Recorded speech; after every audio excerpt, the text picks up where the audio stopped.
So we're glad to have her here. This event, of course, is sponsored by our Citrix ShareFile team. Again, we thank you all for hanging with us while we got through a little computer drop. Our focus today is on people, specifically top performers that, as you probably all know, if you really have a top performer out there, that individual can drive your company, can create value for your company. But one of the things that I want to get into before we really dive into slides, Dr. Sabrina, is talking about the fact that it's a big challenge, especially for small businesses, to really attract top performers. And so my question to you as we kick things off, why is that so hard? Why is that such a challenge for so many small businesses to get those top employees?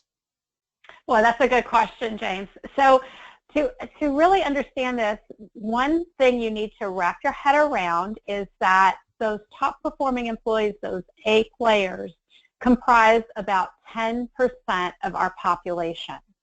So that's one reason why they're so hard to find. The other thing, though, is that most of us small business owners follow typical hiring practices. The problem with that is that typical hiring practices set us up to mishire about 75% of the time.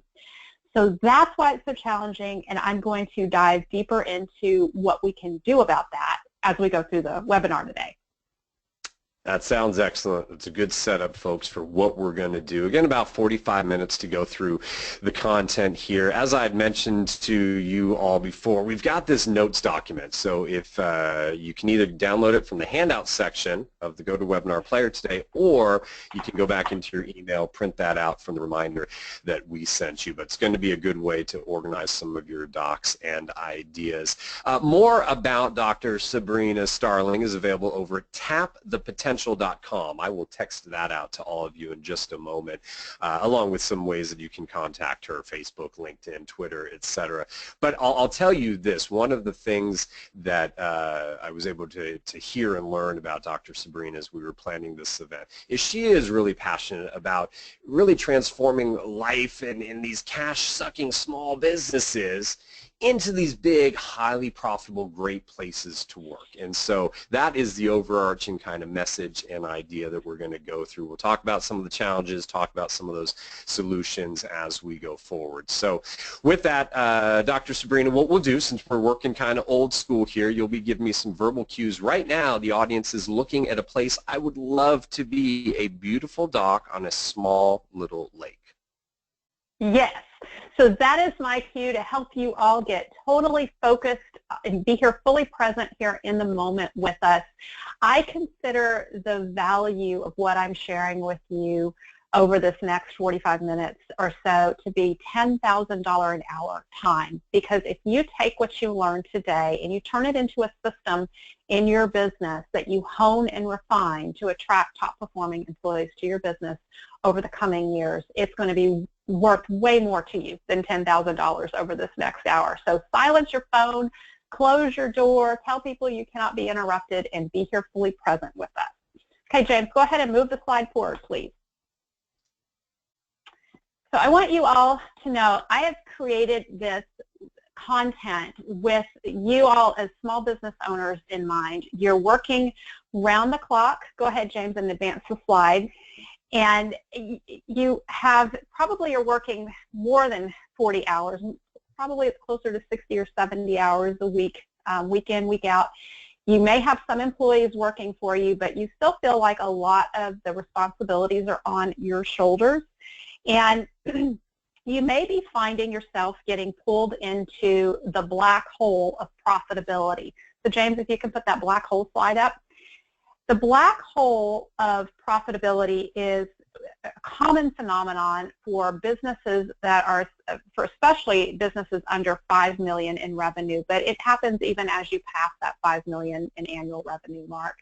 And what goes on in these businesses is that you start to grow and you have opportunities, and as you pursue those opportunities, expenses come into play, and the expenses seem to outpace revenue. It feels like you think you're going to get ahead. You have this opportunity, but you have to spend some money to pursue that opportunity, and you never feel like you pull out ahead where you have the profitability there. You feel like you just keep getting pulled back further and further into this black hole of profitability. Well, I've been studying this for quite some time, and one of the things that I've discovered is that payroll is usually the biggest reason that businesses in this revenue range keep getting sucked into that black hole of profitability. Payroll is typically the largest expense in a small business. That's the answer to item number 1 on your notes guide. And so I want to help you figure out what you can do to optimize your payroll, and that is all about attracting top-performing employees and making them as productive as possible for you. So James, if you'll advance the slide. Right now you all are looking at a slide with some employees carrying money. They are running out the door with your money. If you have employees on your payroll who are warm bodies, who stand around watching others work, they're waiting to be told what to do, they show up late, they leave early, they're texting their boyfriend or girlfriend and ignoring your customers, those are warm body type employees.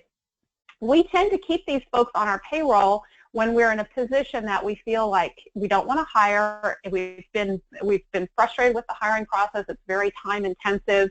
We're busy already, and we don't want to fire these employees because if we do, then the work's back on our shoulders, or we don't want to overburden our other employees, and so we just kind of tolerate the situation. Well, when you keep warm bodies on your payroll and you don't have fully engaged, fully productive employees, you're lucky if you're getting 2 full days of work out of these warm bodies. And that's what I mean when I say they're literally running out the door with your money in your business. With that in mind, James, if you'll go ahead and advance the slide, I want to share with you an additional resource that I have for you outside of today's webinar, and that is my training for 5 secrets to exceptional employee performance in your business.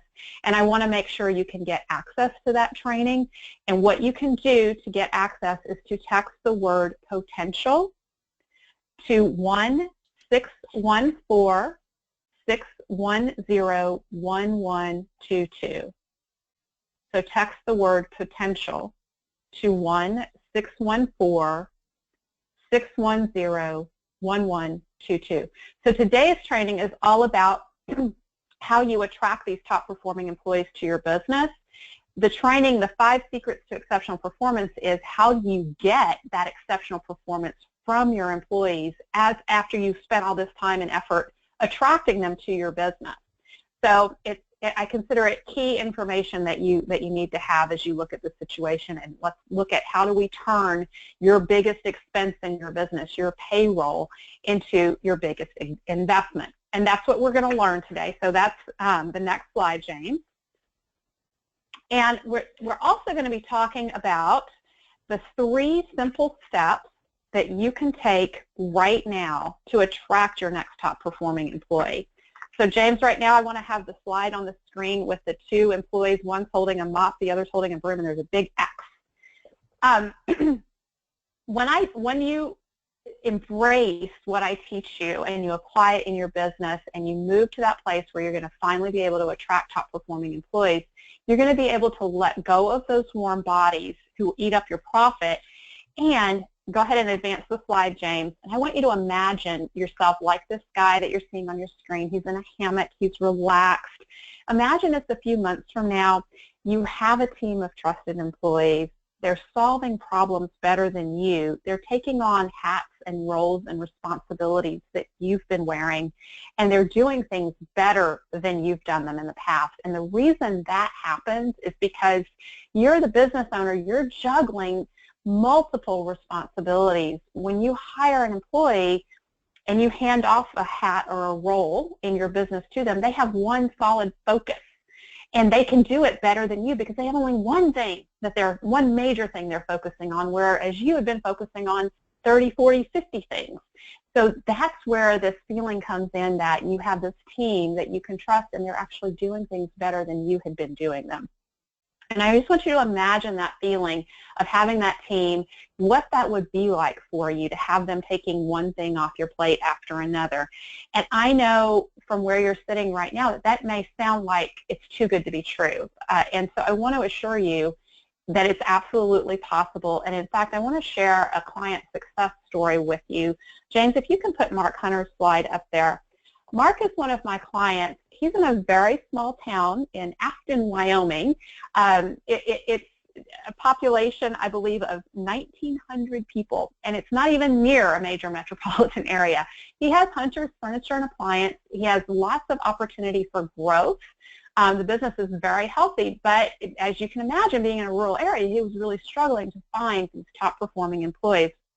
Well, he used the strategies that I'm sharing with you today, and he's at the point now where he has customers complimenting him on his employees. He has this experience where he can be away from the business, and he knows that the business is in good hands when he's not there. He was just interviewed recently on the Profit First podcast by Mike McCallowitz. Some of you may be familiar with him. He's episode 131.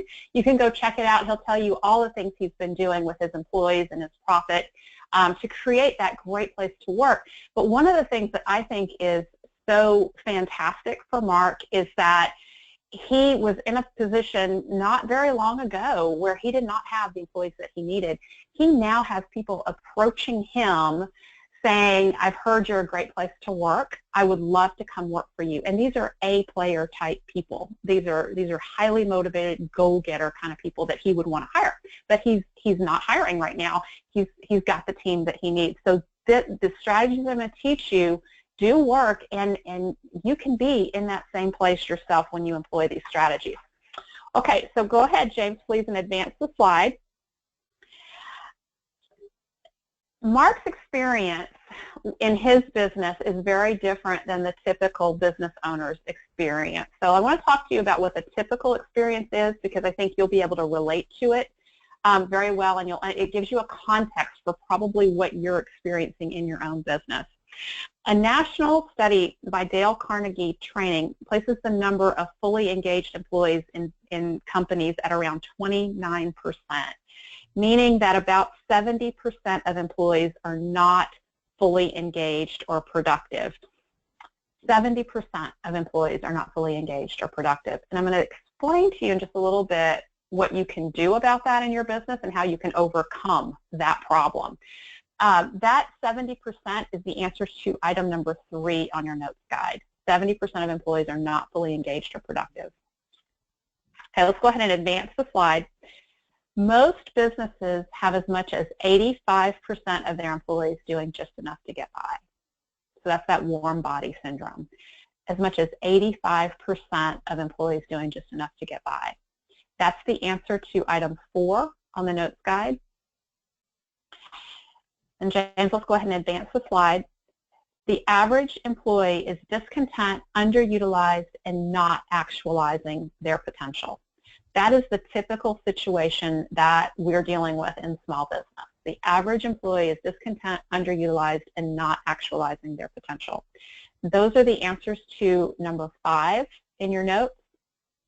So discontent, underutilized, and not actualizing their potential. So go ahead and advance the slide, please, James.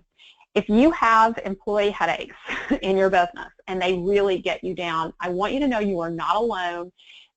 There's nothing wrong with you. There's nothing wrong with your leadership. It is just that there's a set of skills out there that you need to acquire and master, and it's around hiring and attracting top-performing employees to your business. And it's just like any other skill set that you can learn and acquire to help you grow your business and do things better. It's not a big mystery. You don't have to have a PhD in psychology to be good at hiring. I've broken this down to the simplest actions that you can take to be more successful and more effective with your hiring. And most of us have not been taught the right way to hire. So go ahead and advance the slide, please, James. Hiring top-performing employees and learning how to do that is the best cure for those employee headaches. Because once you are confident that you can go out there and attract a top-performing employee, you will no longer tolerate all that bad behavior from those warm-body employees. And that totally transforms your leadership, it transforms your team, it gives you the confidence that you can move the business forward and you can create the culture that you really want to create in the business. So the problem, as I see it, is that most of us small business owners have not been taught the proper way to hire. So James, if you can go ahead and get the 75% up on the screen. So you remember earlier, I mentioned that the typical hiring practices set us up to mishire 75% of the time. What I mean by the typical hiring practice is that we get really busy and we decide, you know what, I could use some help around here. I need to post an ad for an employee. So you write up a quick ad, you post it in a few places, you wait for applications to come in. Typically, we're disappointed in the number of applications that come in and the quality of applications that come in. And we feel like, well, we need to interview, so let me look through these applications yet again and see if I can find 3 or 4 people who are kind of the best of the worst, and I'll invite them in for an interview. So you do that, and then the typical experience there is you bring them in for the interview. Sometimes they don't even show up for the interview. When they do show up, sometimes you are aghast at the people that present themselves and their lack of professionalism in the interview, but you're in a position where you feel like, well, I need help. This is all I got, so I got to pick the best from the worst. So you make a job offer, you bring them in, you kind of throw them into the fire. Onboarding is a little haphazard or very haphazard. And then a few weeks go by and then you're banging your head against the wall and you're thinking, oh my gosh, this person is not working out. What am I going to do? You know, do I stick through this? That is the typical hiring practice, and that's the practice that sets us up to mishire. So mishiring is very expensive. If you're looking at an entry-level position that you mishire for, the U.S. Department of Labor estimates that that is going to cost you between $5,000 and $7,000 after just 3 months' time. If you mishire a supervisory level person, that makes around $20,000 a year. You can expect that the cost of mishiring is going to be around $40,000, so double their salary.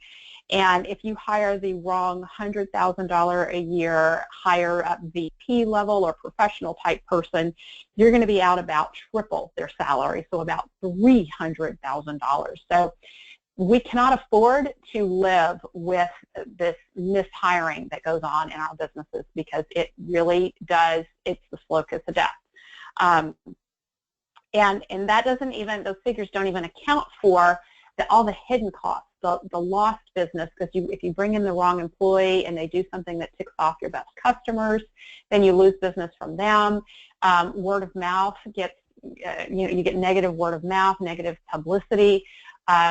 You lose referrals that you might have been getting from your best customers. There's the cost of rework when they make repeated mistakes. You have to pay somebody else to do their work. Sometimes you end up paying somebody else overtime to fix the mistake of a mishire. So it's very costly in our business. I want to help you find those good employees. So James, if you can put this little boy with the binoculars up, that slide. Many of you are telling me that you really don't even know where to look to find all these great employees. And as you heard me tell James earlier, that only 10% of the population is an A player. James, if you can put that slide up. So 10% of the population will be A players. And A players are those motivated, resourceful, problem-solving go-getters who you want working for you. If only 10% of the population is an A player, and some of those folks are not employable. They may be in high school, they may be retired, they may have a physical limitation that would prevent them from being able to work for you. Maybe they just are out of the workforce because they don't want to work for whatever reason. So that 10% number is shrinking even more. That's one reason it is so darn hard to find these folks. The other thing, though, is that A players are never unemployed. As a matter of fact, I would say, you know, that's the answer to number 10, by the way, on your notes guide. A players are almost never unemployed. They're always working for someone else. A players are not reading help wanted ads. They're not on Craigslist. They are not on, you know, major job sites like Monster or places like that looking for work. they're working for someone else. So we need different strategies to attract them to our small businesses. The other thing, though, is if you are in a smaller town or rural area, James, if you could put the next slide up. If you're in a smaller town or rural area and you have a small population to draw from, that's a very small number of A players in your community that are potentially able to work for you, and then they're working for someone else. So that's why it is so darn hard to find them. That's why hiring is so tough. James, if you can put the hiring is tough slide up. And I want to teach you a better way through networking to attract these top performing employees to your business. Before I do that, I need to share with you my own aha moment. So James, if you can put the aha moment slide up. I've been working with small business owners in smaller towns and rural areas for years. Nowadays, I work with business owners in small towns and rural areas, as well as business owners in larger metropolitan areas, because hiring is tough no matter where you are. And what's interesting is that these strategies that I teach small business owners in rural areas work really well in those rural areas, but they work exponentially well in major metropolitan areas that are more populated. So these strategies work. But years ago, I couldn't help my clients with their hiring, and I was really frustrated because they would tell me they want to grow their business. I was helping them with their business growth, but then we would come to this point and they would just say, okay, I'm done. I don't want to grow anymore. And when I would dig into it further, I would ask, what's going on about this? And they would say, you know, I don't know, I don't have the employees that I need, and I'm afraid if I take on more responsibility and my one guy who's really good quits, then it's all going to be back on my shoulders again. And time and again, I would hear them comment, Sabrina, it's just the way it is. And one day I just woke up and I had this epiphany that what if it's not true? So James, if you can skip a couple slides, I'm kind of moving ahead here in the interest of time. If you can go to the what if it's not true slide. I woke up and I thought, what if it's not true? What if it's not true that we're in a small town in a rural area and we're stuck with the employees that we can get? We can't hire top performing employees. What if that's not true? What if that's just a self-fulfilling prophecy where we think it's true, so we act as if it's true, and then we make it true? And I thought, the next thought I had was, I wonder if there are successful small business owners out there in smaller towns and rural areas who have top performing employees on their team. And if there are those folks out there, what the heck did they do to get those top performing employees to their team? And with that train of thought and those questions, my book was born. And so James, if you can put that slide up. I set out, when I wrote my book, I set out to find these business owners who have those top performing employees on their team, and I interviewed them and I asked them, you know, tell me what you did to attract these top performing employees. And I'm not kidding you, every single one of these business owners that I talked to said to me, Sabrina, I have no idea what I did to attract these top performing employees. It's just luck. There by the grace of God go I have no idea. And fortunately, I'm not somebody who just stops there. I always say, well, let's dig into this luck a little more. Tell me more about tell me the story of how they came to be employed with you. And as I did that, I started pulling out their stories from them. And after talking to one business owner after another with these top performing employees on their teams, I heard patterns in their stories of that they were doing the same things. They were doing things they didn't even realize they were doing that worked for them and that could work in any small business, that any small business owner could easily do. And that's what I've written my book around, how to hire the best, what these strategies are. And it all comes down to 3 simple steps that I'm going to share with you, and really good clarity around the type of person that you're looking for, and then using some ninja networking strategies to attract those folks to your business. So let's go. We're going to talk about how to hire the best and how that transforms your biggest expense, your payroll, into your biggest investment. So James, if you could put the slide of the little boy up there in front of the chalkboard. One top performing employee is 900 to 1,200% more productive than a warm body. And that's the answer to number 2 on your notes guide. One top performing employee is 900 to 1,200% more productive than a warm body. So this means that you don't need as many employees on your payroll when they are top performing employees. You can get by with fewer employees on your payroll. That will shrink your payroll right there.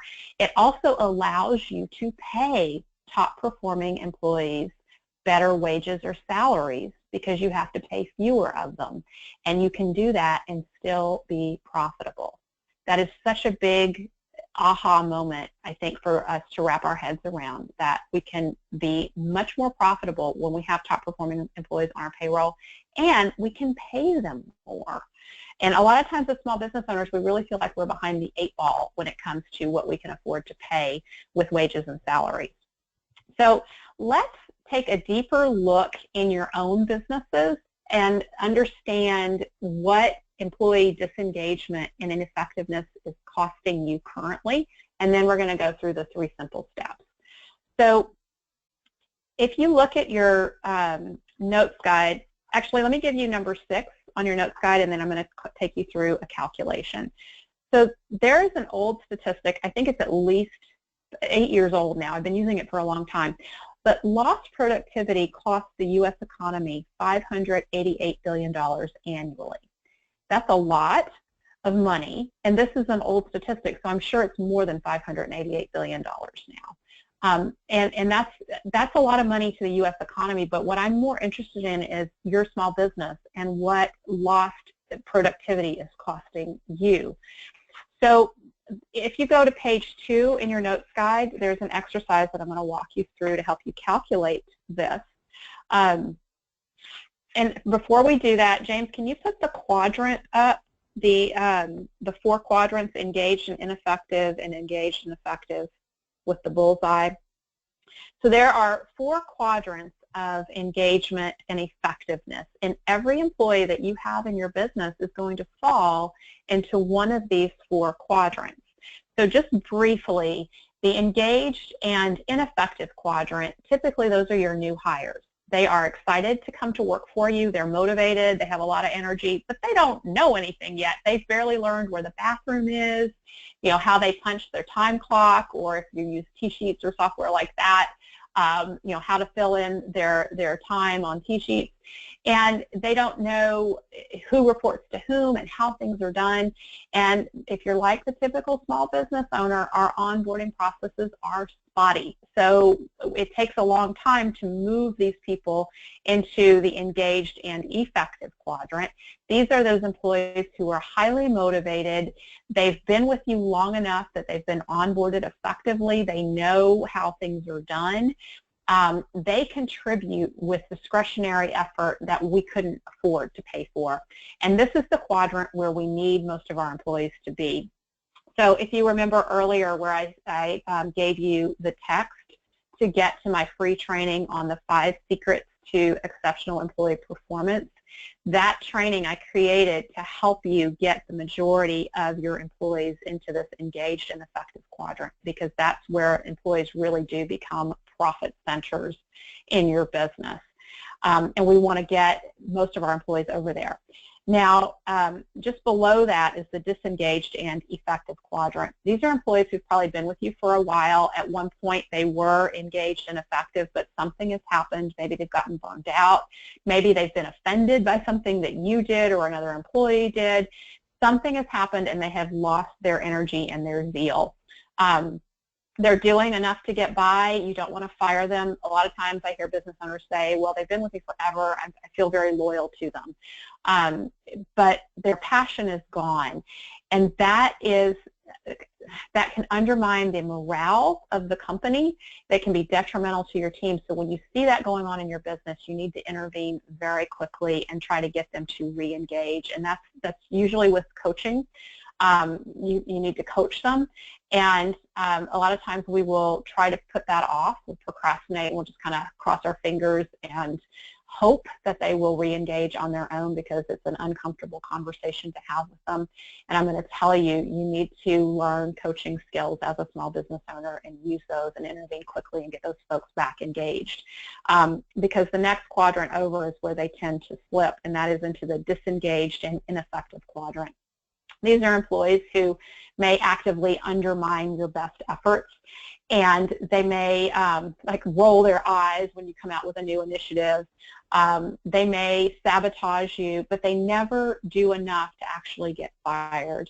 But they're cancerous to the morale of your team. You cannot afford to keep them around.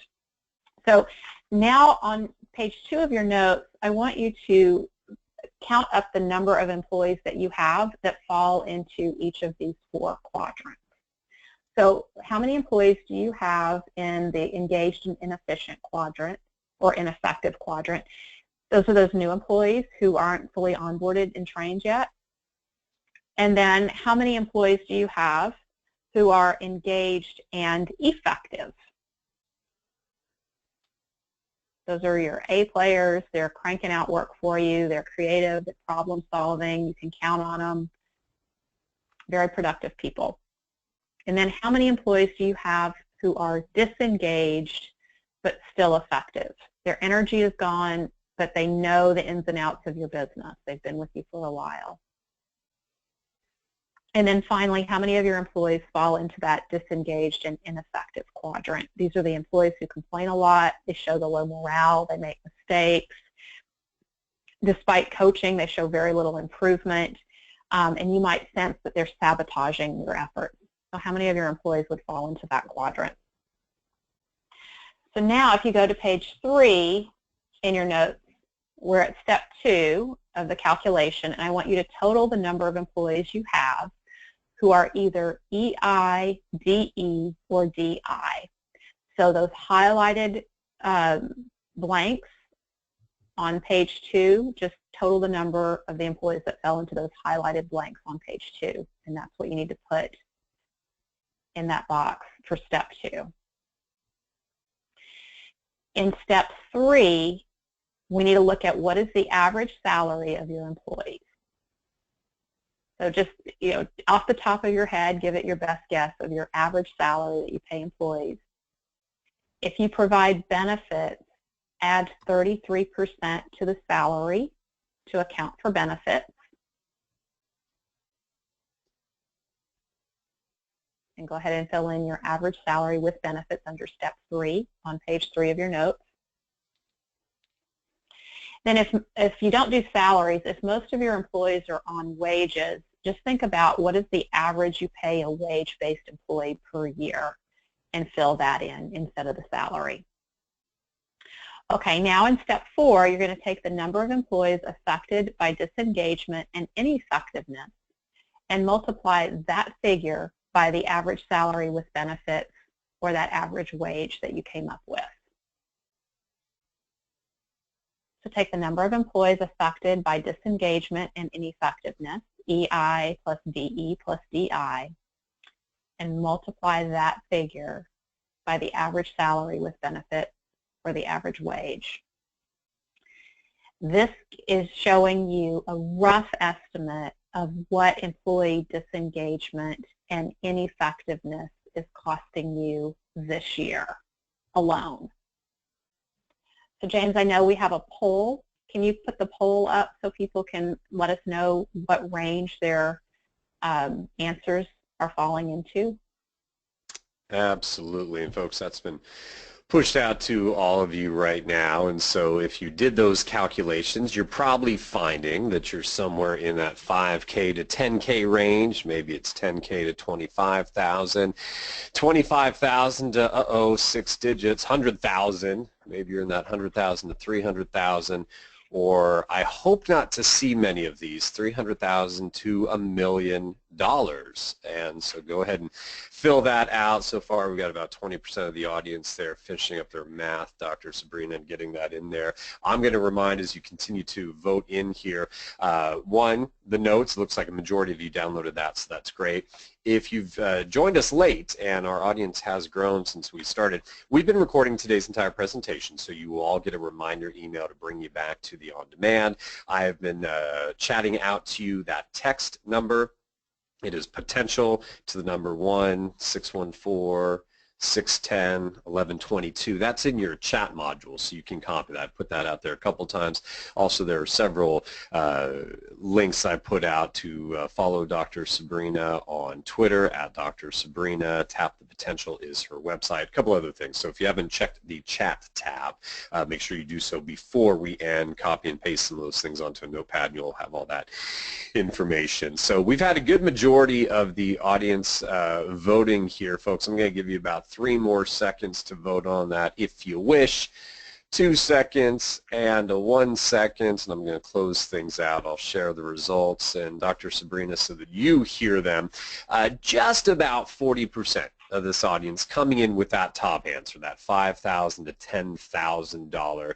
That's what they're saying of how much that employee disengagement is costing them in a year. 26% in that $25,000 to $100,000 range, and in closing in on 20%, $100,000 to $300,000. To me, that's a whole lot of profit being left on the table. Yes, it is. It is, and you got to consider this is just 1 year in your business. So even those folks, I'm so glad to hear that 40% are in the $5,000 to $10,000 range. That's good, actually good news. But you got to think about that's annually. So if you are losing $10,000 a year to employee disengagement and effectiveness, that's compounding each year. And so if you don't learn how to deal with this problem by hiring better employees, and as your business grows, these numbers grow. And so those folks who are in the $100,000 to $300,000 range, when you learn these skill sets of how to hire the best, you stand to really benefit by being much more profitable. So that's where I want to go next. In the interest of time, we're going to skip way ahead here, James, to the slide that has the 3 simple steps to attracting the best employees. Do you know what number slide that is, Dr. Sabrina? I don't, but it's about 10 slides from where you are now. Okay. It's right after Misha and Kate Dickey's story from the Good People Kitchen. All right, we'll take a little peek here. I'm on some husband is best stuff, so I'm just floating around trying to find it. Oh, you go back. I've got immutable laws up here. Chuck's picture. Go back. Go back. It's about 4 or 5 more slides back. 3 simple steps to attracting the best employees? Yes, you're there. All right, there we go. Okay, so on your notes guide, this is the answer to number 8. The 3 simple steps to attracting the best employees are, number 1, clarify the one result. Before you hire, there are some key questions you need to ask yourself. And one of the key questions is, if this person can do nothing for me but one thing in a given day or a given week, what is the most important one thing this employee is going to do? Get crystal clear on that in your head before you hire. And then the follow-up question to that is, how does that one thing tie into the profitability of the business? So how does the person in that role make the company money or save the company money? If you cannot answer that question, stop, do not hire. You need to be able to answer that so that you can tell the employee when you're bringing them on what are the most essential things you want them to do. And you can be very clear with them in your head. So take the time to get that clarity. Once you know the one result that you're looking for, you're ready for the step 2 in the hiring process, and that is to envision the ideal employee. So envision the kind of person that you need to hire who's going to be able to consistently deliver you that one result day in, day out, and do it exceptionally well.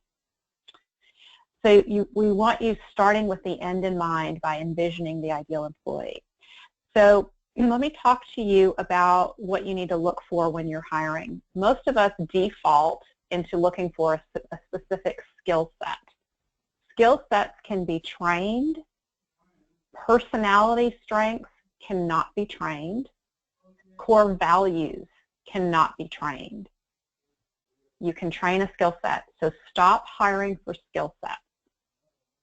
The number one competency that you need to hire for is resourcefulness. That is what differentiates the A player from the rest of the employee population out there. It's resourcefulness. Resourcefulness is that ability to think through problems, overcome obstacles. I got to say, just a little shout out to myself, I'm an A player. I figured out a way to get on this webinar after our technical challenge. That's what A players do, is we have a problem and we figure out a way around it. Those are the kinds of employees you need in your business.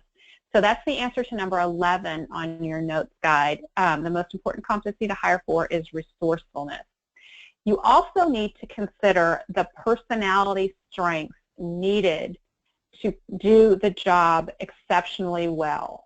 So personality strengths is the second blank for number 11, as well as the applicant's goodness of fit with your immutable laws or core values.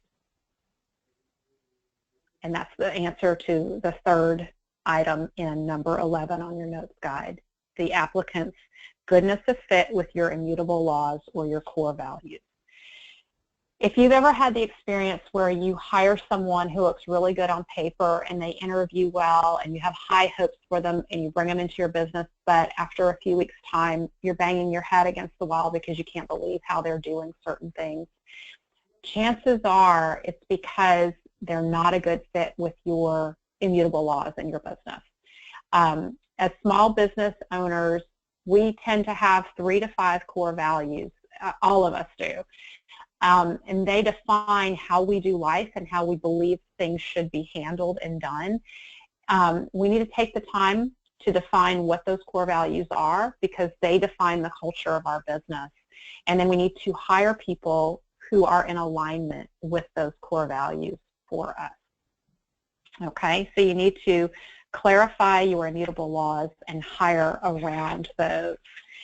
So the thing about the personality strengths that are needed to do the job exceptionally well, let me just give you an example. If you're hiring for a bookkeeper, you need the personality strengths of great attention to detail, somebody who loves to pay attention to detail. But you also need somebody who delights in double checking their work. And that's what the key there is they delight in double checking their work. They don't just say, oh yeah, I could double check my work if that's important to you. Sure, I'll do that. And kind of talk about it in a passé manner. You want somebody who says, double check my work. I'm constantly double checking my work. I double check and triple check my work. That's a good bookkeeper. That's the personality strength that you need to hire for, and there's also a core value in there around they appreciate accuracy, and that's going to be important for that position.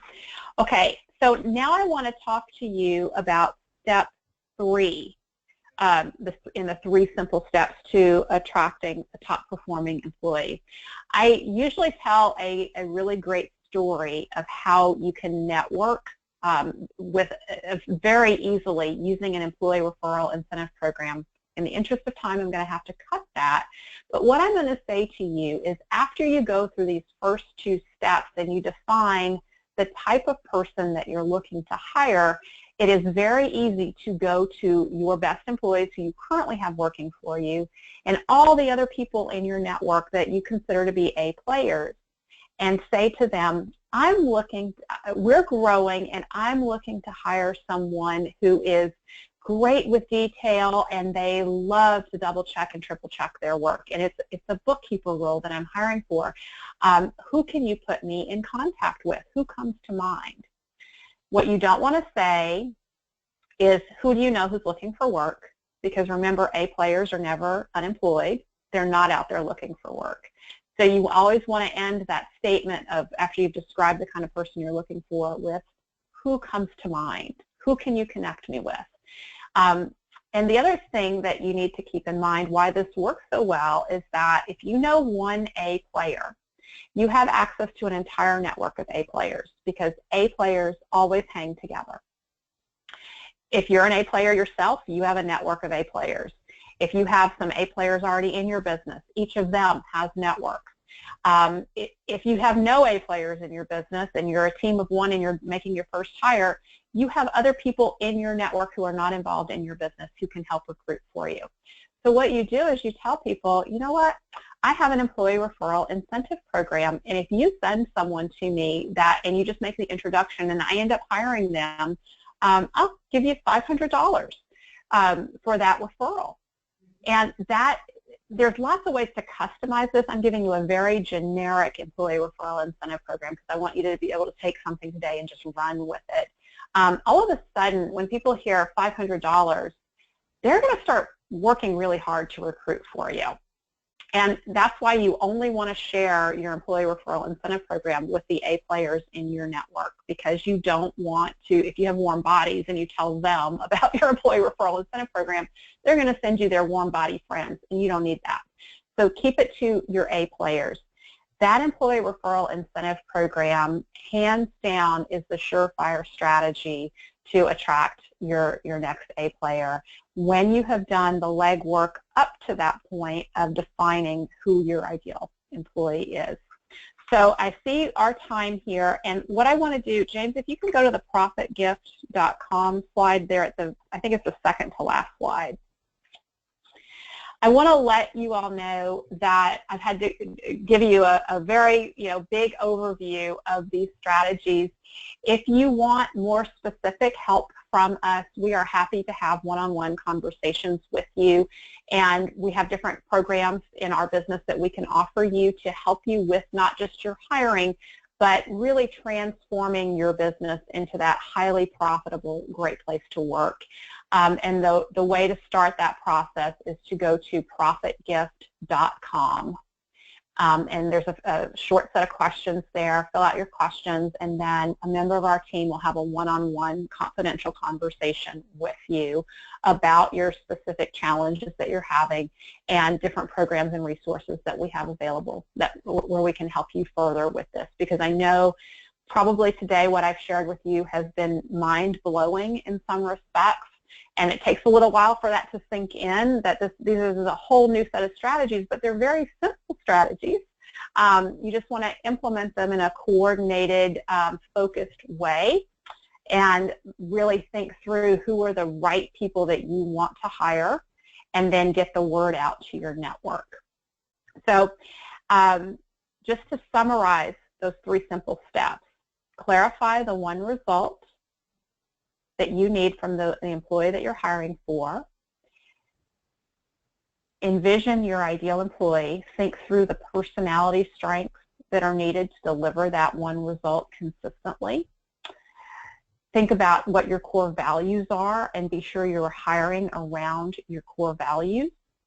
And then use an employee referral incentive program to get the word out to your networks about the type of person that you're looking to hire. And incentivize the A players in your network to start referring those folks to you. Okay, so I'll stop here. James, do we have time for a few questions, or do we just need to totally wrap up? We'll probably wrap up. I do see that some folks have been leaving. We've crossed the top of the hour, so we. But what I want to do is, thank everyone for hanging through, because the majority of the folks that were here in the beginning were still here at the end, and the audience grew even a little bit. And my aha and just takeaway, folks, and I just have to reiterate it, and Dr. Sabrina, I do some Little League work out where I'm at, and our board of directors is always looking for volunteers, but the idea of getting the A's on board, because I know there are a couple of folks that mean well and have volunteered with us, but they are just warm bodies. They're not doing much, and those are the least likely people I'm going to go to and say, hey, invite your friends to be a part of our group, because that is just my vision was it would just bring more warm bodies. So you have validated something that I was already thinking in that kind of small business volunteer role. I can only imagine the impact that can have on folks there that are looking to, again, increase their profits and get more of those A players on board. So that was a great takeaway. I just want to reiterate that at the end here. Folks, profitgift.com, I have chatted that out to all of you. clickable link. Also, I have given you a whole bunch of ways to get in touch with Dr. Sabrina. Follow her on Twitter at Dr. Sabrina. You've got tapthepotential.com. You can find her on LinkedIn, facebook.com/tapthepotential. So all sorts of related resources. We will follow up with a reminder email to bring you back to the on-demand version of this event. We encourage you not only to review it if you need, but also forward it on to other of your small business owners, friends, relatives, folks that you know are struggling with some of these hiring challenges and profit challenges, and forward it on to them so they can benefit from what we've all learned here today. Also on screen you see some of the contact information. If you want to screen grab that, you can. With that, again, appreciate the extra time some of you have shared with us. I know you're all running on to your next meetings or what have you, so we're going to let you run. Dr. Sabrina, really appreciate your efforts in getting back in here so we could still pull off this event. Good A-player work on that end, and to our ShareFile team as well. Some A-player work there to help organize this and continue on so we could get this into the audience here today. With that, folks, do want to thank you for being here. Again, my name is James Hilliard, and we do look forward to talking to you all down the road.